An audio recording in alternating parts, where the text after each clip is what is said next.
All of you. बेटा, आज हम एक नया पाठ अपने काव्य खंड से आओ मिलकर बचाएं, जो कि लिखा गया है निर्मला पुतुल जी के द्वारा। इसका अध्ययन करेंगे, इसका पाठ करेंगे। तो इसको पढ़ने से पहले हम पहले कवित्री परिचय जान लेते हैं, इनके बारे में जान लेते हैं कि इनका जन्म कब हुआ था, कहाँ हुआ था, इनका जो पारिवारिक वातावरण था वो कैसा था। इसके बाद हम कविता का अध्ययन करेंगे।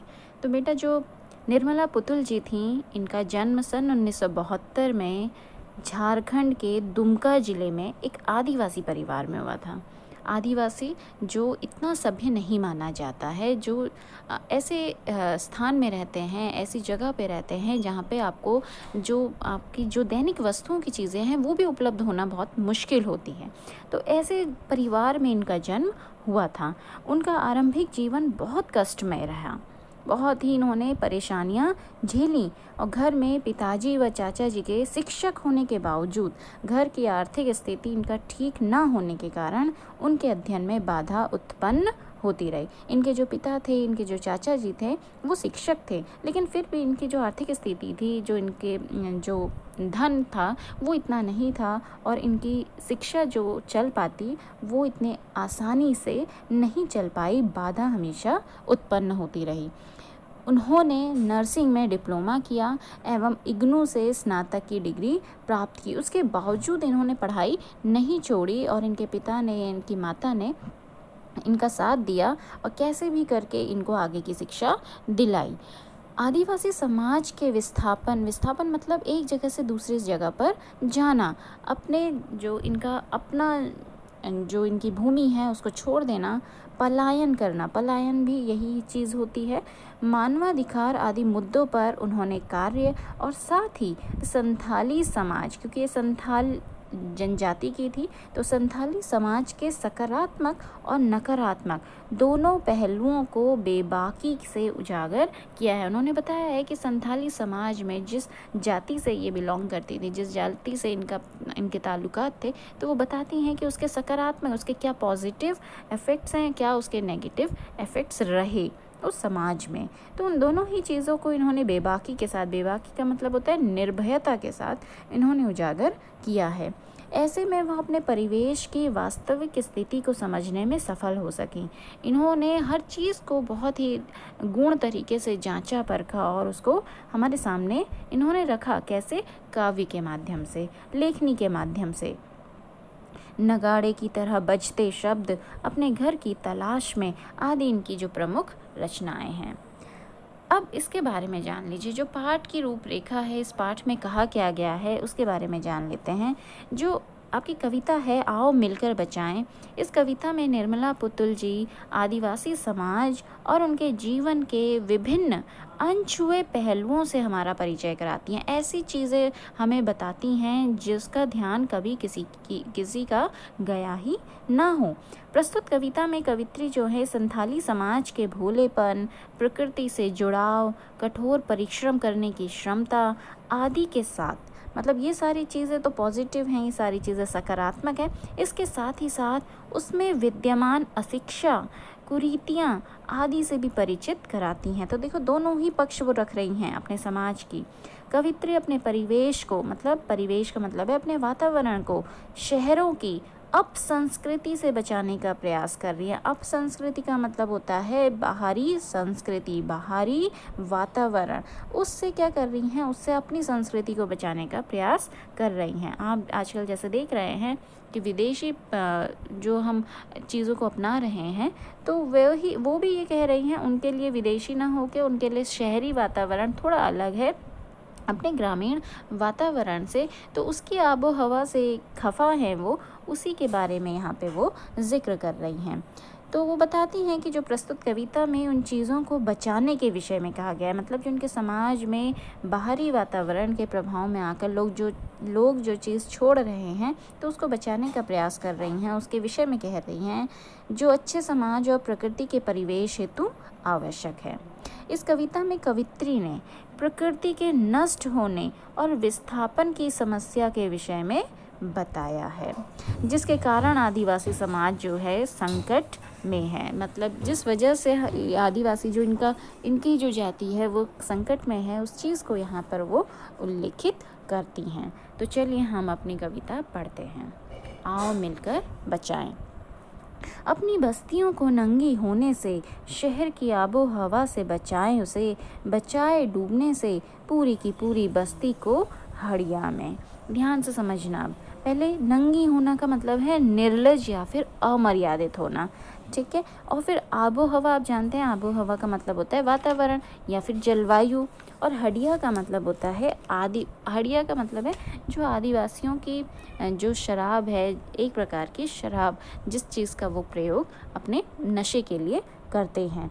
अब यहाँ पे कहा क्या गया है, इसमें वो कहते क्या हैं, इन पंक्तियों के माध्यम से कवित्री कहती हैं कि जो हमारी बस्तियां हैं, अपनी बस्तियों को नंगी होने से, शहर की आबो हवा से बचाएं उसे। वो बताती हैं कि जो हमारे शहरों की संस्कृति है, उस शहरों की संस्कृति में जो विदेशी जो आबो हवा मिली हुई है, जो वहाँ का वातावरण मिला हुआ है, उसका प्रभाव हमारी जनजाति पर क्या पड़ रहा है, क्या उसका बुरा प्रभाव पड़ रहा है, उसी से बचाने की बात यहाँ करती हैं। कहती हैं कि जो हमारी बस्तियाँ हैं, शहरी वातावरण की, जो शहरी वातावरण है उसकी उच्च श्रृंखलता, मतलब यहाँ पे कहने का अर्थ है जो वहाँ का जो वातावरण है, वहाँ की जो जलवायु है, वहाँ की जो ऐसी चीज़ें जो हम उसको सहज ग्राह्य नहीं कर सकते, उसके कारण क्या हो रहा है, लोगों में शर्म और हया को तिलांजलि दे दिया है उन लोगों ने, और वो नंगी होती जा रही हैं। इन बस्तियों को बचाने के लिए हमें, मतलब अपने वातावरण को बचाने के लिए, अपनी जाति को बचाने के लिए, वो कहती हैं कि अपनी बस्तियों को बचाने के लिए हमें इन्हें शहरी परिवेश और प्रभाव से बचाना होगा। हमें उनके प्रभाव में आने से इनको रोकना होगा। यहाँ तन को ढकने की अपेक्षा तन को दिखाने की होड़ लग रही है। ध्यान से समझिएगा। शहरी वातावरण में क्या कहती हैं कि यहाँ पर तन को ढकने की बजाय, जैसे इनके जनजाति या ग्रामीण परिवेश में जो हमारा विदेशी चीज़ें हैं उनको कम अपनाया जाता है और उन चीज़ों को उतना अच्छा माना भी नहीं जाता।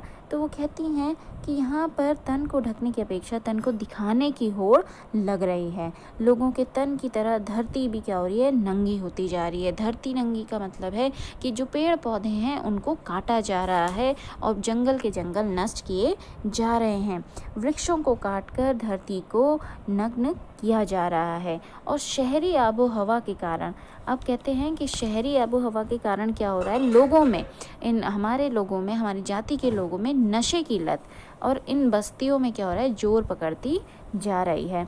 तो जो ये, क्योंकि झारखंड की थी, झारखंड के दुमका ज़िले में इनका जन्म हुआ था, तो ये बताती हैं कि झारखंड की धरती के जो निवासी हैं वो नशे की लत के अत्यधिक शिकार होकर मादक पेय पदार्थ, जो मादक पेय मतलब जो नशीला पदार्थ है, हड़िया का मतलब है वहाँ का एक वहीं की बनाई हुई एक शराब है, उसी को पीते हुए उसी के नशे में डूबते जा रहे हैं। जो हमारे लोग हैं, जो हमारी जाति के लोग हैं, वो नशे की लत में आ रहे हैं और अपने ही शरीर का नाश कर रहे हैं। हमें क्या करना है, बचाए डूबने से पूरी की पूरी बस्ती को हड़िया में। हमें उनके नशे की इस बढ़ती प्रवृत्ति को रोकना होगा। मतलब वो कहती हैं कि अपनी बस्तियों को नंगी होने से शहर की आबो हवा से बचाएं उसे। हमें वो आग्रह कर रही हैं, वो हमसे प्रार्थना कर रही हैं कि शर्म और लज्जा को बचाने के साथ साथ हमें लोगों को नशे की बढ़ती लत से भी बचाना होगा। अन्यथा क्या होगा, वरना क्या होगा, शहरी संस्कृति से प्रभावित होकर यहाँ के निवासी जो होंगे वो गलत मार्ग पर चले जाएंगे और हमारा पूरा वातावरण, और जो कि हमारा यहाँ पे इतने लोगों में शांति और एकता बनी हुई है, वो पूरा वातावरण दूषित हो जाएगा। आगे देखिए। अपने चेहरे पर संथाल परगना की माटी का रंग, भाषा में झारखंडीपन, ठंडी होती दिनचर्या में जीवन की गर्माहट, मन का हरापन, भोलापन, दिल का अक्खड़पन, जुझारूपन भी। अब वो यहाँ पे संथाल परगना, यहाँ पे ये जो आदिवासी क्षेत्र है, जगह है, उसका यहाँ पे नाम लिया गया है। और माटी आप जानते हैं मिट्टी हो गया।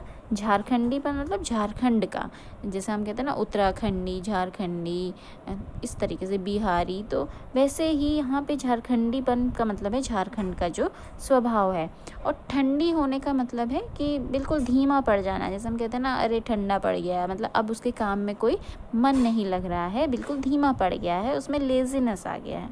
दिनचर्या आप जानते हैं, जो हम दैनिक जीवन में जो भी कार्य करते हैं वो दिनचर्या हो गई। हमारा डेली रूटीन हरापन हरियाली से है, और अक्खड़पन कठोर होना है। अक्खड़पन जैसे अक्खड़ है कि उसके दिल में कोई, मतलब उसके कोई दिल ही नहीं है, उसका तो नाजुक हृदय ही नहीं है, कोमलता ही नहीं है, बिल्कुल करुण भाव है ही नहीं, वो तो बिल्कुल अक्खड़ है। अक्खड़ का मतलब बिल्कुल रूखा होना, कठोर होना। और जुझारूपन का मतलब है कि हर चीज़ को करने की आपके अंदर ललक होना, संघर्ष करना, चाहे वो कितना ही मुश्किल कार्य क्यों ना हो, लेकिन अगर आपके अंदर जुझारूपन है, आपको उस करने का, संघर्ष करने की शक्ति है, तो वो आप आसानी से कर सकते हैं। अब यहाँ पे समझिए कविता को। अपने चेहरे पर संथाल परगना की माटी का रंग, भाषा में झारखंडी पंख, ठंडी होती दिनचर्या में जीवन की गर्माहट, मन का हरापन, भोलापन दिल का, अक्खड़पन, जुझारूपन भी।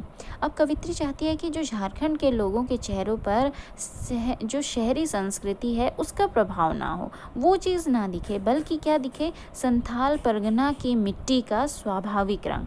मतलब उनको शहरी परिवेश में वो ना दिखें, वो उनके चेहरे पर अभी भी हमारी ही मिट्टी का रंग दिखे। उनके भाषा में अंग्रेजियत ना आए, उनकी भाषा में बाहरी भाषा ना आए, उनकी भाषा में हमारी भाषा ही, मतलब झारखंड का ही रूप आए, रंग आए। भाषा का जो झारखंडी स्वभाव है, वो स्वभाव उनका नष्ट ना हो, किसी भी प्रकार का उनमें बनावटीपन ना आए, वे अपनी बोली में ही बोलें।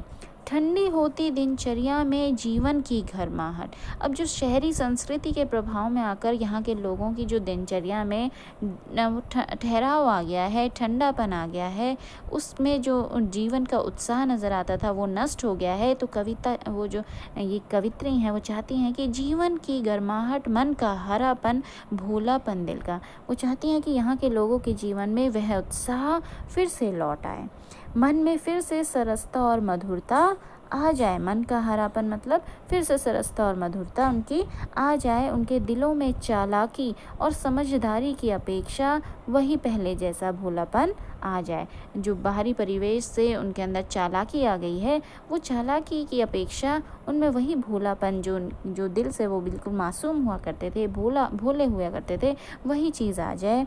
उनके स्वभाव का अक्खड़पन और जुझारूपन भी। अक्खड़पन मतलब बार बात, मतलब जो आदिवासी हैं उनका क्या करते थे, वो बात बात पर बिल्कुल गुस्सा हो जाते थे, गर्म हो जाते थे, जो होता था मुंह पर बोलते थे, लेकिन मन में कुछ भी नहीं रखते थे, मन से बिल्कुल साफ होते थे और काम के प्रति बिल्कुल जुझारू होते थे, हमेशा तत्पर रहते थे। तो ये सारी चीज़ें उनके अंदर पुनः लौट आएँ, ऐसे में ही वह अपने चरित्र को बनाए रख पाने में सक्षम हो सकेंगे, ऐसा कवित्री का मानना है। फिर आगे देखेंगे। भीतर की आग, धनुष की डोरी, तीर का नुकीलापन, कुल्हाड़ी की धार, जंगल की ताजी हवा, नदियों की निर्मलता, पहाड़ों का मौन, गीतों की धुन, मिट्टी का सौंधापन, फसलों की लहलहाहट। अब यहाँ पे भीतर की आग, भीतर की आग का मतलब है जो भीतर का जोश है, जो भीतर की गर्मी है, जो भीतर की उत्साह है, उन चीज़ों को। और निर्मलता आप जानते हैं, निर्मल जिसमें मल ना हो, बिल्कुल वो पवित्र हो, जिसमें कोई भी दूषित चीज़ें ना हो। मौन का मतलब होता है चुपचाप हो जाना, बिल्कुल शांत हो जाना, शांति।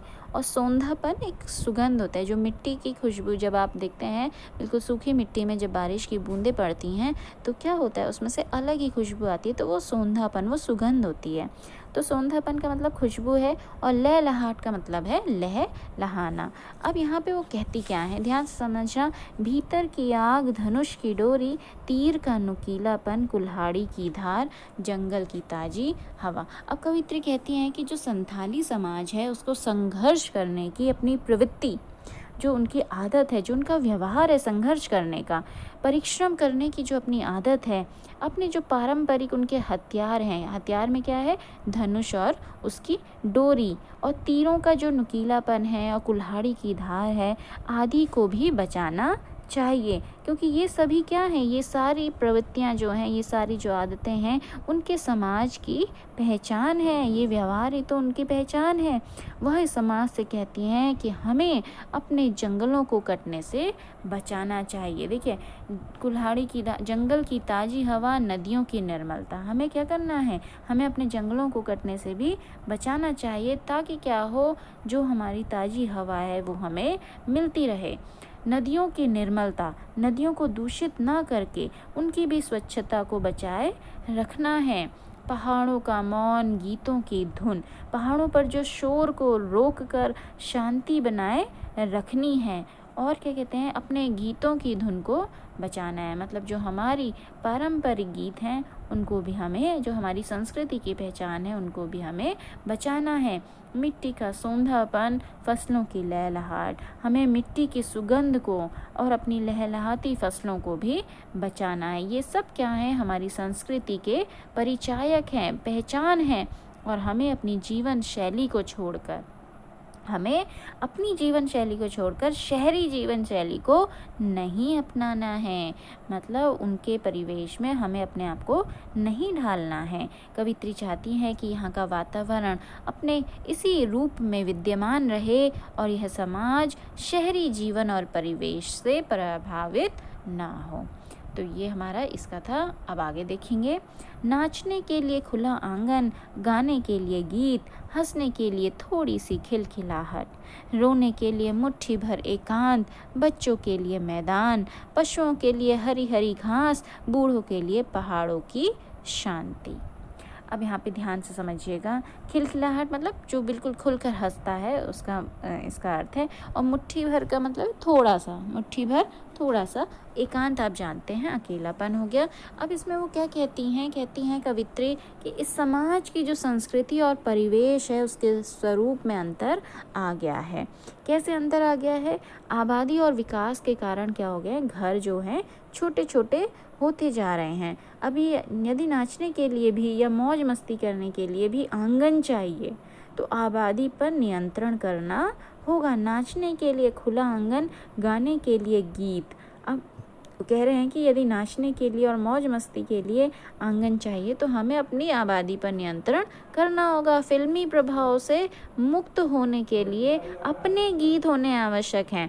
मतलब हमें फिल्मी गाने नहीं गाने हैं, अपने हमें सांस्कृतिक गानों को मतलब बनाए रखना है, वो गीत गाने आवश्यक हैं। और दूसरी चीज़ वो कहती हैं कि व्यर्थ के तनाव को दूर करने के लिए थोड़ी सी हंसी बचाकर रखनी चाहिए। हंसने के लिए थोड़ी सी खिलखिलाहट, मतलब हमें क्या करना है, अपनी हंसी भी बचाए रखनी है। हमें व्यर्थ का तनाव नहीं लेना है ताकि खिलखिलाकर हम हंस सके, ताकि हम बिल्कुल खुलकर हंस सके। रोने के लिए मुट्ठी भर एकांत। और अगर अपनी पीड़ा को व्यक्त ही करना है, रोना ही है, तो रोने के लिए थोड़ा सा एकांत भी आवश्यक है। बच्चों के लिए मैदान, और बच्चों के लिए खेलने के लिए मैदान, पशुओं को चरने के लिए हरी हरी घास, और बूढ़ों के लिए पहाड़ी प्रदेश का शांत वातावरण चाहिए। ये सारी चीज़ें क्या हैं, ये बिल्कुल दैनिक चीज़ें हैं, ये दैनिक आवश्यकता वाली चीज़ें हैं। इनको हमें बचाए रखना है। इन सब की प्राप्ति के लिए क्या करेंगे हम? एक जना नहीं कोई कुछ कर सकता। इन सब के लिए हम सबको आगे आना होगा, सामूहिक प्रयास करना होगा। फिर देखेंगे आगे। और इस अविश्वास भरे दौर में थोड़ा सा विश्वास, थोड़ी सी उम्मीद, थोड़े से सपने, आओ मिलकर बचाएं कि इस दौर में भी बचाने को बहुत कुछ बचा है अब भी हमारे पास। अब अविश्वास मतलब जिसमें विश्वास ही ना हो, जो विश्वास करने के योग्य ना हो। और दौर का मतलब है ये दौर भी गुजर जाएगा, मतलब ये समय भी गुजर जाएगा। अब इसमें वो कहती क्या है कि और इस अविश्वास भरे दौर में थोड़ा सा विश्वास, थोड़ी सी उम्मीद, थोड़े से सपने, आओ मिलकर बचाएं। कवित्री कहती हैं कि आज चारों ओर अविश्वास और धोखाधड़ी का बोलबाला है। चारों ओर अविश्वास है, कोई किसी पे विश्वास नहीं करता है, धोखाधड़ी बहुत है, मतलब एक दूसरे को धोखा देने में लोग बहुत आगे हैं। तो इसी का बोलबाला है, कोई किसी पर विश्वास नहीं करता। और हमें क्या करना है, ऐसे माहौल में हमें लोगों में थोड़ा सा विश्वास जगाना होगा। जब विश्वास ही नहीं होगा तो लोगों में प्रेम कहाँ उत्पन्न होगा। तो अच्छे कार्य संपन्न करने के लिए अब हम लोगों में कैसे उम्मीदें जगाएंगे, कैसे आशा जगाएंगे, उसके लिए हमें अच्छे कार्य करने होंगे। इसी से हम थोड़ी सी उम्मीदें और थोड़े से सपने भी बचा पाएंगे, थोड़े से सपने भी हम अपने पूरे कर पाएंगे, ताकि हम अपनी कल्पना के अनुसार, अगर हमारे सपने पूरे हो जाएंगे, हमारी स्थिति अच्छी हो जाएगी, तो हम अपनी कल्पना के अनुसार जैसा हम सोचते हैं, अपने स्वप्न अनुसार अपनी जीवन शैली निर्मित कर सकते हैं, अपना जीवन यापन कर सकते हैं।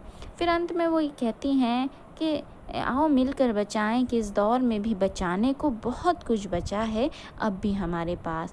वो कवित्री कहती हैं, लोगों को जागृत करते हुए कहती हैं कि हम सबको मिलकर अपने इन जीवन मूल्यों को बचाने का प्रयास करना चाहिए। मतलब जो बनावटी जीवन शैली है, इस दौर में भी हमारे पास बहुत कुछ बचाने के लिए भी बचा है। ये ना सोचें कि हमने बिल्कुल उनके परिवेश में आकर अपने आप को बदल लिया है। अभी भी बहुत कुछ बची हैं चीज़ें जिनको हम बचा सकते हैं, और हमें बिल्कुल उसका प्रयास करना चाहिए, जिसकी रक्षा कर हम अपनी बहुमूल्य संस्कृति और सभ्यता को पुनः स्थापित कर सकते हैं। जो भी बचा खुचा है उसको हम रोक सकते हैं, उसी को हम आगे बढ़ा सकते हैं और आगे ले जा सकते हैं। तो ये बेटा हमारी कविता थी। अब एक चीज़ सुन लीजिए, जो आपके एग्ज़ाम में आता है, एग्ज़ाम में आपसे भाव सौंदर्य पूछा जाता है, काव्य सौंदर्य पूछा जाता है। तो भाव सौंदर्य में तो आप हर एक पंक्ति का अर्थ बता देंगे, काव्य सौंदर्य में क्या लिखेंगे, ध्यान से देखिएगा। जो पहला हमारा है, आप अपनी बस्तियों को नंगी होने से, शहर की आबो हवा से बचाएं उसे, बचाए डूबने से पूरी की पूरी बस्ती को हड़िया में। अब इसमें अगर आपको लिखना पड़ जाएगा कि इसका शिल्प सौंदर्य लिखे, तो आप क्या लिखेंगे। पहला पॉइंट तो आप यही लिखिएगा कि यहाँ पर क्या है, यहाँ पर जो कवित्री है अपनी धरती, अपनी संस्कृति और अपने लोगों को बचाने की लालसा लिए बैठी है, उसी से वो लोगों को आग्रह कर रही है। दूसरा आप ये कह सकते हैं कि नंगी होना यहाँ पे कई अर्थों में आया है, तो आपका ये कौन सा अलंकार हो सकता है। मैंने आपको बताया था कि जो आपका